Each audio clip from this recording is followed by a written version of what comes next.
Florida is used to tourists, but there are visitors here nobody ever asked for. Hundreds of plants and animals have settled into the Sunshine State, clearly taking advantage of its hospitality. In total, more than 500 non-native species have been brought into Florida, and some of them don't cause much trouble. But many have turned into a threat to people, wildlife, and even the economy. And the local climate only helps the intruders. It makes their adaptation quick and easy. Today, invasive species cost Florida more than $500 million a year and have already taken over 1.7 million acres. The far south of the state has become a refuge for outsiders. There are more of them here than in any other region of the U.S. mainland. The only place worse is Hawaii, but we'll get to that another time. From ants to amphibians, from birds to fish and plants, South Florida has turned into an invasion hotspot for every possible taxonomic group. It's already impossible to exterminate them all. There are simply too many invaders. They're spreading faster than people can destroy them, and new species appear every year. It's an endless, pointless struggle. So, from time to time, someone asks, what if we resorted to biocontrol and released yet another non-native animal into Florida that would deal with all the previous ones? For example, a Komodo dragon?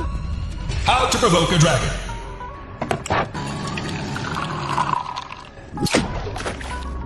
An unobtrusive reminder to do that thing under the video. The Komodo dragon is the largest lizard on the planet. Adult ones can stretch up to 10 feet and weigh over 308 pounds. More often, they're around 154 pounds, but that's still pretty hefty. All in all, the reptile looks like it was made to be an apex predator. A broad, flat head, a heavy snout, crooked legs, and a massive muscular tail.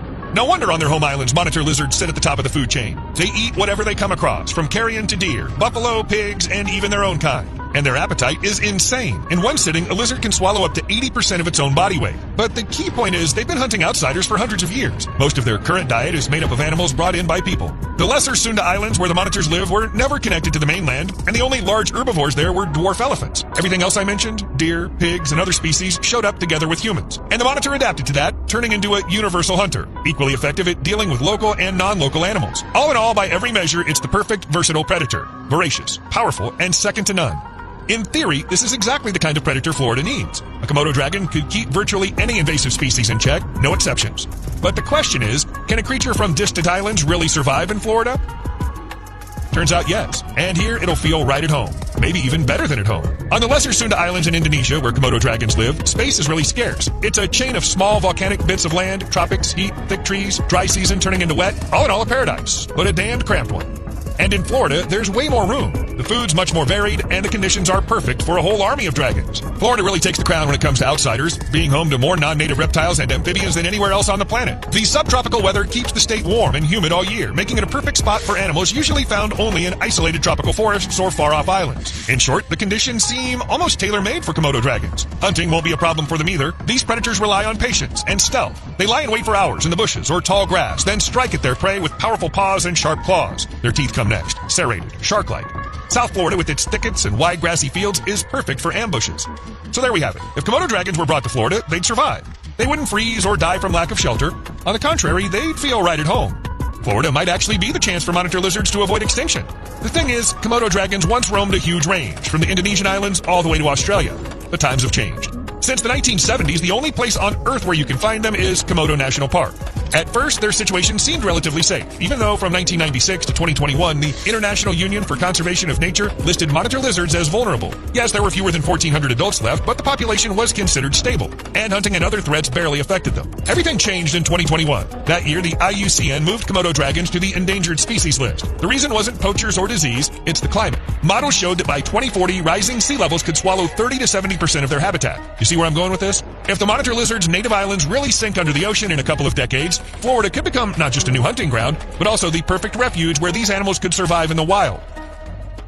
What could the monitors offer in return? Well, for example, take out the wild hogs. In the spring of 2024, wild hogs practically took over large parts of Florida and haven't shown any signs of backing down since. These animals are descendants of pigs brought over by Spanish colonists back in the 16th century. But over time, they've gone feral and turned into a real nightmare for farmers and the ecosystem. Today, wild hogs are an invasive and highly destructive species spreading across nearly 36 states.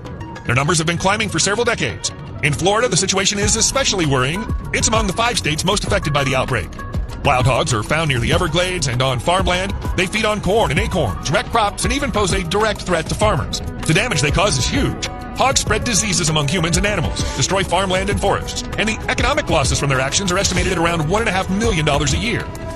Experts have already concluded the only way to keep their numbers in check is to eliminate every single one. But, as is usually the case with invasive species, it's easier said than done. And here's the real question. Wild hogs are fast, smart, and very hard to catch. So how do the monitor lizards intend to handle them? Actually, it's simple. A monitor lizard doesn't need to chase a hog. As I said, all it needs is a bush, tall grass, or the shade of a tree to lie in wait for its prey. And when that prey comes within striking distance, the monitor attacks. And if it does have to give chase, that's no problem either, because Komodo dragons can reach speeds of up to 12 miles per hour. The thing is, they almost never need to. You see, they have a far scarier weapon in their arsenal: venom. Monitor lizards have venom glands, and their toxins sharply lower blood pressure, cause severe bleeding, prevent blood from clotting, and lead to shock. Sharp teeth and powerful neck muscles tear flesh, leaving gaping wounds, so prey that manages to escape only gains a short reprieve. The venom does its work, and the monitor lizard calmly follows the trail, guided by the scent of blood. It can track its victim for hours until it collapses. Then it's time to eat. That makes hogs an ideal target for a monitor lizard. Ambush, bite, and then, if needed, slow and relentless pursuit until the animal dies from blood loss. Real data backs this up. At a zoo, a 99-pound monitor lizard was once seen completely swallowing an 88-pound hog. Another lizard of the same size handled a 66-pound hog in 17 minutes. In the wild, there have even been cases of monitor lizards killing hogs in just seconds. So we basically have all the proof we need that the Komodo dragon is the perfect predator for wild hogs in Florida. Who else is on the list of particularly nasty invasive animals? Alright, Burmese pythons. This is yet another trouble for Florida. These snakes aren't native. They're invasive species that have already dealt a crushing blow to the local wildlife. And we're not talking about harmless racers here, but one of the biggest snakes in the world.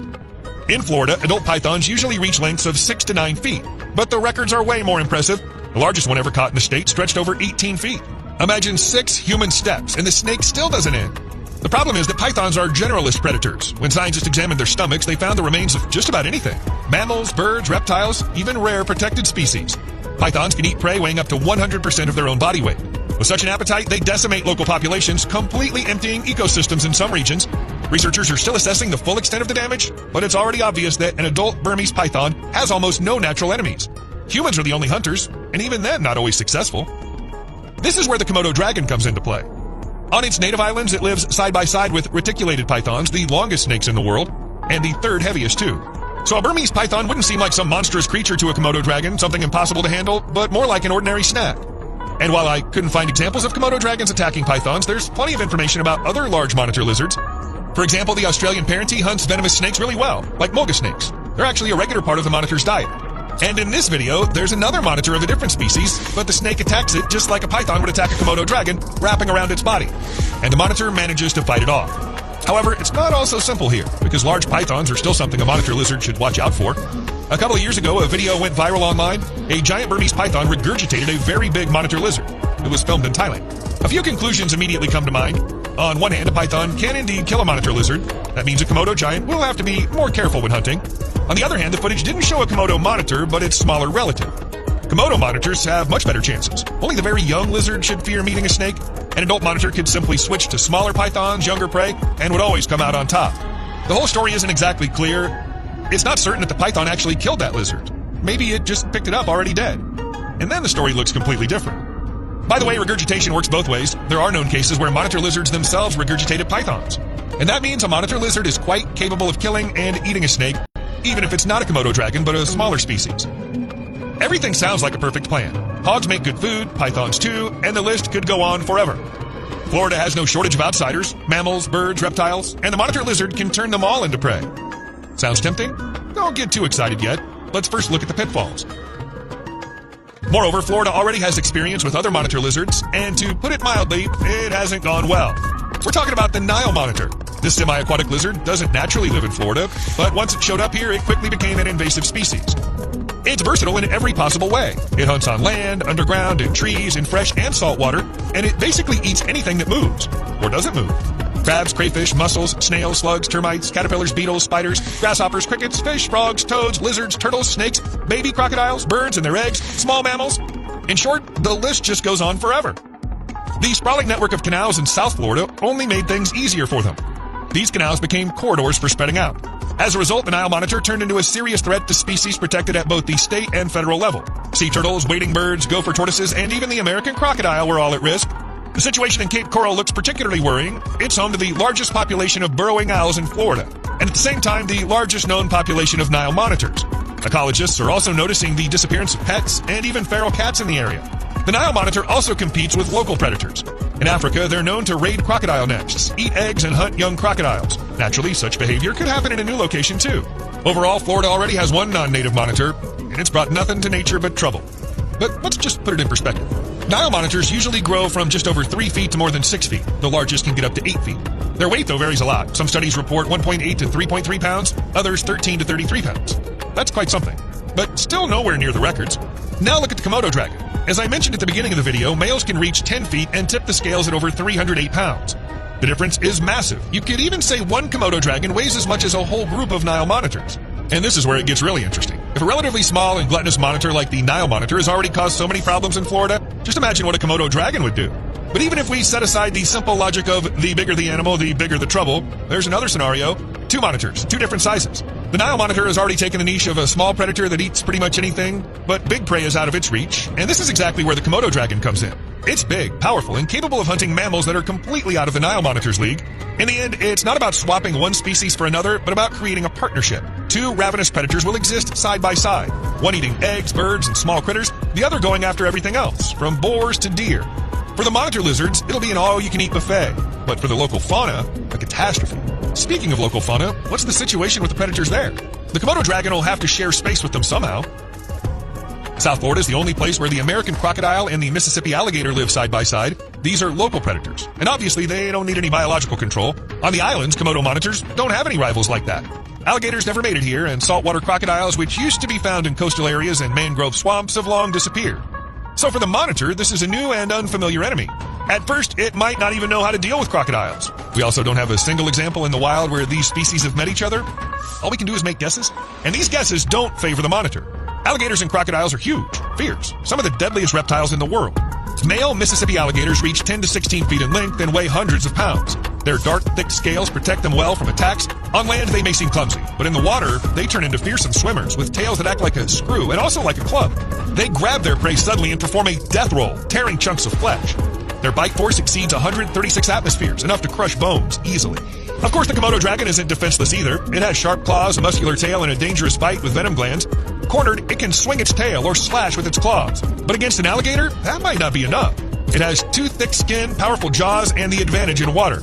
If the fight happens on land, the dragon could use its agility to strike first. In shallow water or swamps, the advantage almost certainly goes to the alligator.